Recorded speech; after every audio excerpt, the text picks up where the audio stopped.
Turn on YouTube captions for a better viewing experience. Welcome back to another Star Wars Hunters video on the channel. Today we'll be discussing every single ability for each hunter and ranking them on a tier list. Some hunters also have a passive ability, also known as a talent, so we'll also include some of those in the mix as well. Each ability will be ranked based on its effectiveness in game against other hunters, and the value it provides to yourself and your team. My rankings are purely based on facts and evidence, with a little bit of sass thrown in for flavor. I'm going to talk about each hunter one by one and rank all of their abilities and then go from there. Let's kick things off with the Season 4 launch hunter Nox. Nox can be a very powerful hunter based on her base damage alone if you can land your shots well. But do her abilities stack up in her favor, you might say? Her poison spread shot, with a name sounding like a drink ditty, would serve as guests, can deal very impactful damage if you charge all the shots on one hunter instead of multiple, easily taking out lower health hunters and dealing good damage to tanks. The problem is the charge up time is a little too slow for my liking. If I get to jump on someone, this ability can help out a lot in taking them out, but trying to use this in the middle of a gunfight can prove challenging. I'd rather try to get my headshots and then waste time trying to charge this ability up, so for that reason it's going into the B tier for me. Her last abilities are mostly movement-based, with the aerial dodge, using her CAD Bane boots to boost away in any direction, sort of like Aran Tal's dodge ability. But however, you can choose to hold your position in mid-air and aim at someone to try and eliminate them. This one can definitely catch people off guard, especially if you're in the middle of the sky like Iron Man staring down at them. I like to put this one into the B tier as well.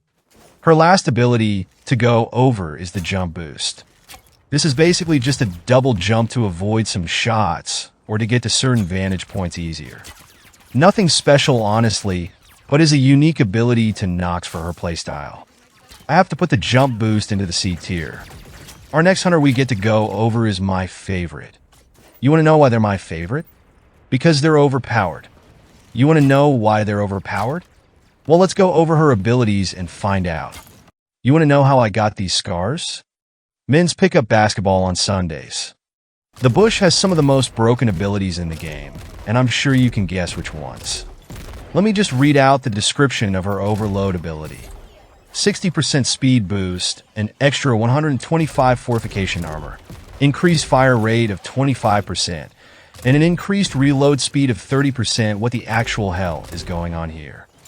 I think the devs were playing a game of how overpowered can we make a hunter before people started to notice her to play. Pilbush is definitely a pay-to-win hunter right now. The overload is an obvious S-tier ability due to all the damage she can put out against every hunter she comes across when this thing is active. I genuinely think the devs were tweaking out when they made that ability. It seems like the only logical way. Hey man, I'm not trying to complain. I love running laps around tanks when I pop the overload. Her mechanical leap ability is also really solid for her. The main component is being able to knock back enemies when you land near them, sort of like how you can knock back enemies with Sentinel's barrel slam. On maps like Vader's Castle, you can easily get multi-kills by launching people off the map if they aren't too careful. It's also a great counter to escaping enemy gunfire because you're temporarily evading their shots. The knockback is also great for making them have to recenter their crosshair when you land close because they got yeeted in a different direction. I don't believe there's any damage on impact, which takes it down a notch for me. I honestly want to put it in the A tier, but I'll settle for B tier. Last but not least for Pilbush is her Wisties throwables. Imagine getting caught in a batch of Wisties causing your hunter to slow down 60%. While having a Pilbush using her 60% movement increase ability running circles around you. Definitely not overpowered in the slightest. Or, get this, getting caught in Wisties and having to watch that yellow caution symbol next to you getting ready to blow you sky high. You even have a 1.5 second linger slow duration even after leaving its radius, which is very large, as well posing a girthy 5 meters, another S-tier ability for this little monstrosity. Diago has an interesting ability set. His heightened senses ability is literally just wall hacks, I mean, that's kind of useful, right? The reveal duration is a whopping 10 seconds with a large 40-meter distance. Get the jump on someone or avoid players when you use this ability. I feel like I'd be trolling if I didn't put this one into the S tier, so there you go. The proximity mine is very useful for playing tactical and using camping spots as Diago, which will do impact damage and also blur their vision for a moment, allowing you to escape or to finish them off before their wife gets home unsuspecting. You can also use it on offense to deal extra damage if you so choose. I'd put this one into the B tier. I also want to note that Diago's passive is in fact a grappling hook, which is kind of crazy because him and Imara are the only two hunters in the game who have a grapple. So I'd put that passive into the A tier. It also doesn't count as an ability, so you don't have a long cooldown before you can use it again. Our next damage hunter is our favorite tiny dudes in a trench coat, Vincent adult man looking ass, Utooni. Utooni might just be the most kitted out hunter we got here. Every one of their abilities is super solid and is best used as a combo. I think it's worth mentioning his switcheroo ability that deals extra damage when you switch your weapon from the arc blaster to the pulse blaster, or vice versa. You get a 17.5% damage increase for 2.5 seconds, which is very useful to getting those kills. So make sure you switch your weapon before you start blasting people, because that damage is definitely making an impact. For that, I'd have to put it into the A tier. Their knockback ability hands-off knocks enemies away from them dealing damage, while also slightly knocking your character back as well. This is great for making distance between hunters or yeeting them off cliffs. Solid ability going into the B tier. Alright, here is their best ability in my opinion. The Grenade Imploder, when you throw it in an area, all enemies in its radius will be pulled in, allowing you to deal damage to them in a concentrated area. Great for crowd control and picking off enemies who like to run away. Along with dealing damage, the enemies will also have a 20% slow duration added to them as well shortly after, allowing you to finish kills easier. I'm thinking of an S tier for this little guy, but I think a tier suits the Imploder more. Last but least, let's not forget the Martyrdom Death Nade that deals good damage. I think it's around 50 or more. It helps a lot against Rieves and smaller health pool hunters to get the job done. I'm going to put this passive into the B tier. The Season 1 launch hunter Aran Tal is making his way on the list. Let's see what he's got in store for us. And no, I'm not talking about buying him from the store, even though that's what we used to have to do if we wanted to play him. The Aran paywall days were a dark time. His jetpack boost is actually really annoying to deal with because not only does he knock you back, but it deals 35 damage and he gets 2 charges to use sparingly. It allows him to put down more damage while being able to shoot at you as well, which is pretty insane. If you're playing a high mobility hunter, it's not too bad to deal with because you can dodge him, but don't let him combo you without consent. Jetpack boost is going in the B tier. His Tal's Breath is his main source of damage from an ability, dealing 70, but I don't like how close you have to be for the fire to take effect.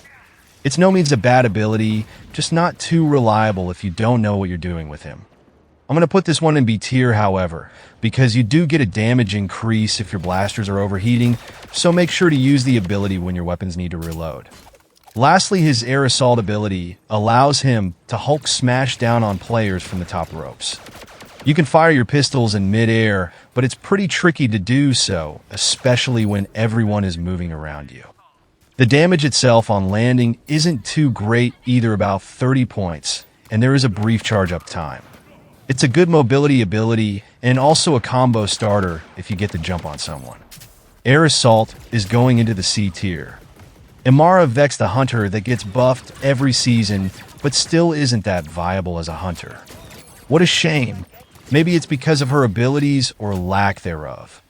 Her and Diago are the only hunters to have grapples, which is kind of weird considering how many grapple spots there are on each map, so that's a plus, I guess. The grapple does count as an ability for her, so I'd put it into the A tier for easy escapes and flanks. Her rocket shoulder launcher does 80 damage on impact and also has a slight honing to your enemy even if you aren't exactly on target. It's an okay ability, but that's about it. Good for finishing off enemies when they're at low health, but it's not going to save you half the time. There's also a good chance to miss the enemy as well sometimes, which sucks. I'm leaning towards C tier for this one, but I'll put it in the B tier for now.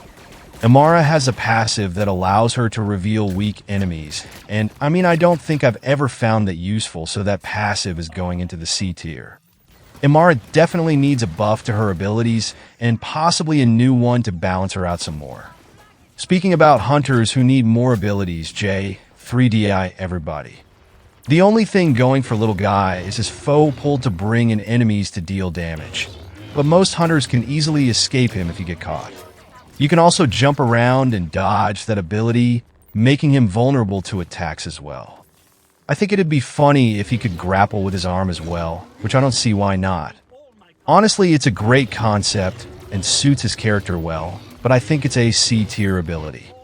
His spare parts passive is the best passive though in the game. Allowing him to pick up extra health after he took damage is pretty genius. For every 50 damage taken, a 40 health point part is going to fall out of you, so he can stay alive for a long time if you keep picking up your health. A tier ability for me. The only other lightsaber hunter in the game, which is kind of depressing for a Star Wars game, is Rieve.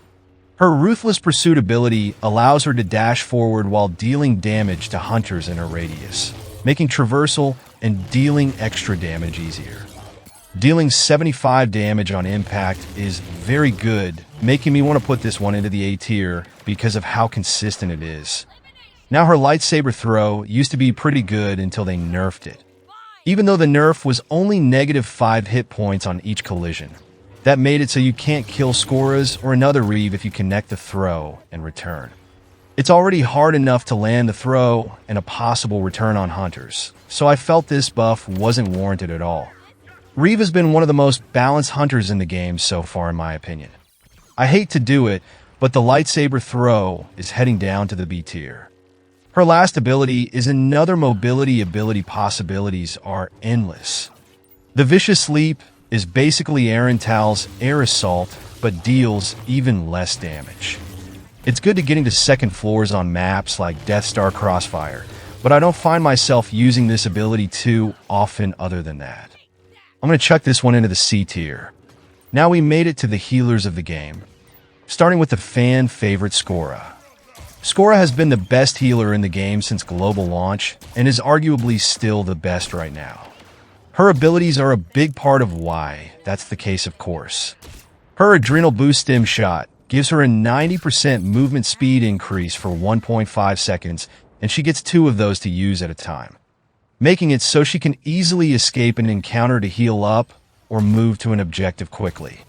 This one is a pretty obvious S tier because of how many of these you can spam in a lifespan to keep you and your team alive when healing them. Her next overpowered ability is the Stimmy Shot, granting an additional 150 temp health to any hunter she chooses with 30% damage reduction on top of that. Great to use on your tanks to sponge even more damage for the squad. If your ally is on critical, add another 40 HP of health on top of that. All I can say is what a useless ass ability. Who is out here needing all this extra health and damage reduction for? I guess I'll throw it in the S tier, but I'm not happy about it.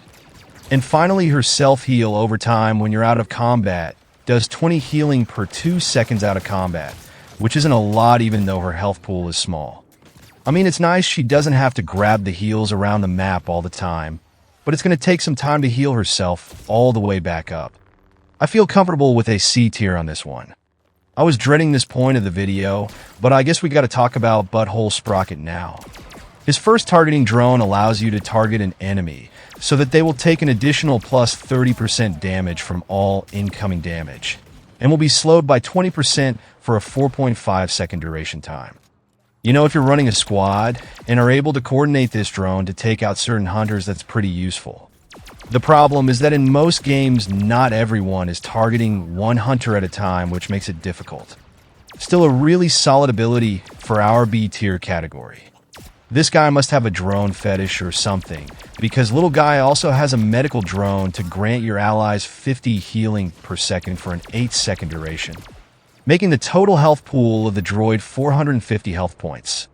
I like how much health this droid puts out, but be careful because your enemies can easily shoot down your drone. Okay, Buddy is really tugging it with another drone in his kit. He probably sleeps with a drone body pillow or something. Nothing wrong with body pillows, by the way, everyone has one nowadays. The drone defensibility is basically the opposite of the targeting drone, but for your allies, of course. Plus 30% damage reduction and an increased healing rate of plus 20%. Damage reduction is a rare commodity in the market as of now, so any chance of using protection is always recommended. I think I'll actually put little guy into the A tier, because of being able to use this on a tank is very valuable and will definitely give your team the up in combat. Last but certainly least is his passive called Turbocharged. His Walmart scooter speeds up in movement when he's at critical health. I mean, he's pretty slow in the first place, and it's not like he's going Skora levels of fast either. Buddy saw the Toyota Let's Go Places commercial and did not get the memo. So into the C tier you go. Man, you just gotta love hating on Sprocket sometimes. It's my new favorite hobby since the boys' dorm room days. The last support hunter to talk about, and that's crazy I'm saying that because we only have 3 of them still, is Zaina. Zaina is a fun character to play, and her abilities are a part of the reason why. Her main healing factor throughout the game is her back-to-bomb. Each bomb grants plus 90 points of healing to allies in the bomb's radius. What's also neat is all allies affected will be given a plus 10% damage reduction for 2 seconds as well. The bombs only have a 4-second cooldown time, which means you can spam them pretty often.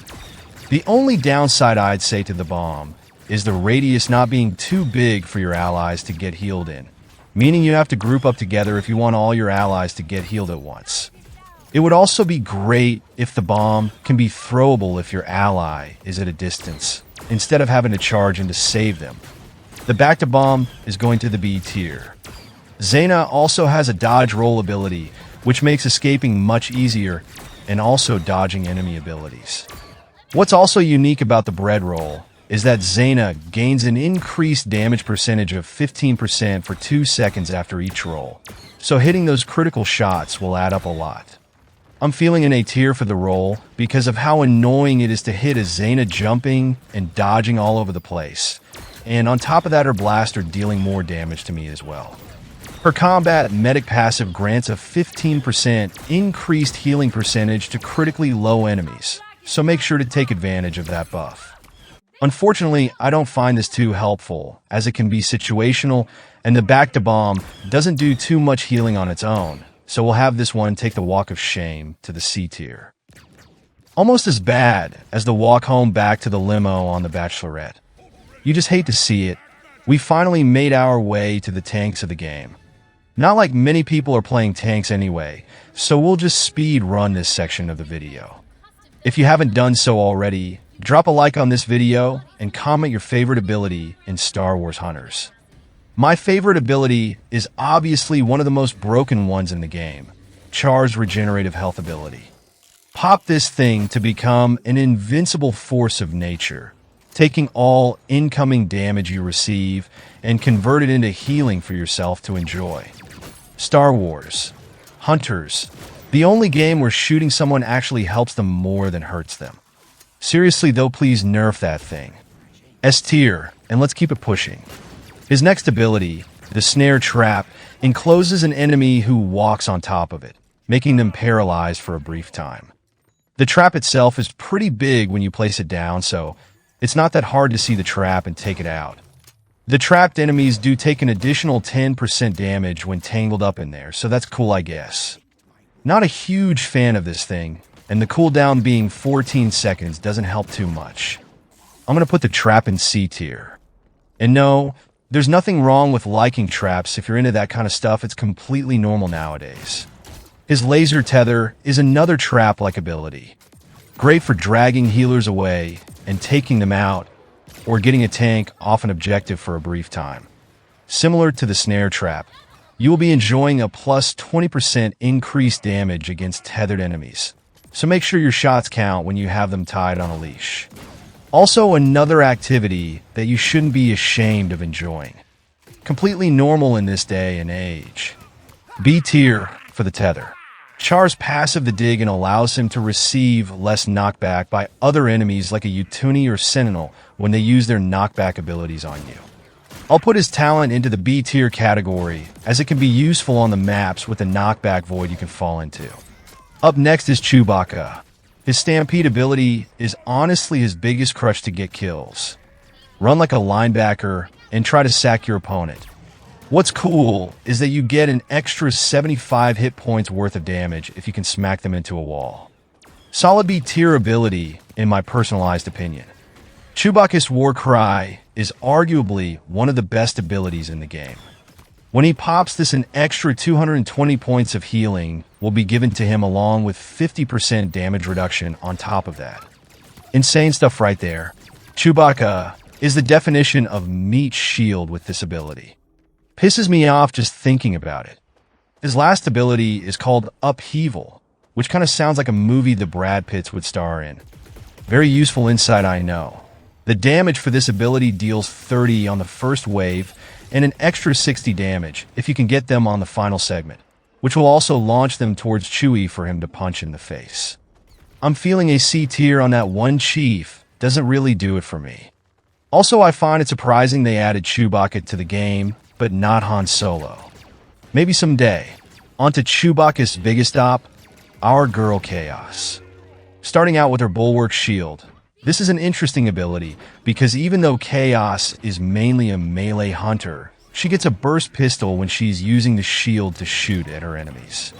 The pistol does good damage as well, with an extra 350 hit points of health on the shield. The regenerative rate of the shield is 20 points a second, which is double the rate that Sentinel recharges a shield at. I think an S tier is justified for her shield burst pistol combo. Next up, the lunge uppercut Ronda Rousey style is a good damage dealing melee ability. Hunters hit by this lunge receive 75 damage and also a 20% slow duration to their hunter for a brief moment. I'm feeling a solid B tier for the uppercut. Her last ability, the backhand, deals 75 damage hit points, and you can hold the ability button to launch your opponent farther back with a knockback. Knockbacks are very useful in this game to get enemies off the map or disrupt their aim. The impact damage if you get launched into a wall is 65 points on top of that, which is great. This is definitely a high A tier, maybe even a low tier S if we're being honest, and that's what we do here on the Avenue YouTube channel, but the A tier is perfect for now. Now what do we have here? You shouldn't have come crawling back here, old man. You've been replaced. Sentinel, I guess we can go over your abilities. His combat shield, even after the constant nerfs, still remains very powerful. 275 extra health, with a 10 health regenerative delay each second. An A tier would be acceptable in my opinion. You can't go wrong with extra protection. The suppressing shot knockback ability of his is noticeably less powerful than his prime, but still not bad in the slightest. Only does like 20 damage, which is okay, I guess, but also takes minus 20 heat off his weapon, making it so you have to reload sooner, which is a pain when you're playing him sometimes. I'm feeling a B tier here. The last ability, the Barrel Slam, is also a code word for a hobby that me and the boys used to perform in our dorm rooms back in the university days. Dealing 50 damage on impact and an additional 30 damage if they smack up against a wall. This is another useful knockback ability. In the glory days, this would definitely be S tier, but after the nerfs, it's landing itself in the A tier. Our very last hunter we have to go over is Slingshot, which the name reminds me of another dorm room activity the boys did after the Barrel Slam. His unstable shield grants Sling another 300 hit points to cover his entire body, so you can't shoot him from behind like you can with Chaos and Sentinel with their shields up. Also, the explosion damage after the shield breaks deals 45 damage, which is nice as well. I don't think I have to explain why this ability is S tier and definitely needs another nerf, but there you go into the S tier little guy. Also, only having a 10-second cooldown is pretty nutty buddy if you ask me. Pop his shield when you use your ultimate, and you can't die either. The trick shot ability is another joke I could tell you guys, but the jokes write themselves at this point. This is probably the most overpowered movement ability in the game, as you can charge it up and boost yourself to a far distance, which is great for trophy chase and power control to get across the map easily. 70 damage if you hit someone with it, with a max outputting 100 damage. And only having a 6-second cooldown is amazing as well. You do have to line it up sometimes, but you can also spam this thing a lot. So I'd be trolling if this ability wasn't in S tier as well. Last but not least is his Scatterboom. It's a rocket barrage with each rocket that impacts your opponent, dealing 17 points. But you have 8 of these bad boys, and hitting all of them isn't too tricky. The barrage radius is pretty big, so you're bound to get a few of them off on a hunter up close. The cooldown is only 7 seconds, which is great for crowd control and just finishing off pesky hunters. A fine addition to the A tier we go. Well, there you have it. Every ability in Star Wars Hunters ranked, unless I missed one by chance. I hate it when I do that. And we didn't even bring up the disturbed ex-wife this time. I think that deserves a clingy text message to her cell, saying I need her back later tonight. Let me know your favorite abilities to use in this game, and what abilities need a nerf or a buff. I'm thinking of doing a video of what abilities I would like to see in this game for different hunters. Make sure to like the video and subscribe if you're new. This is Avenue signing off.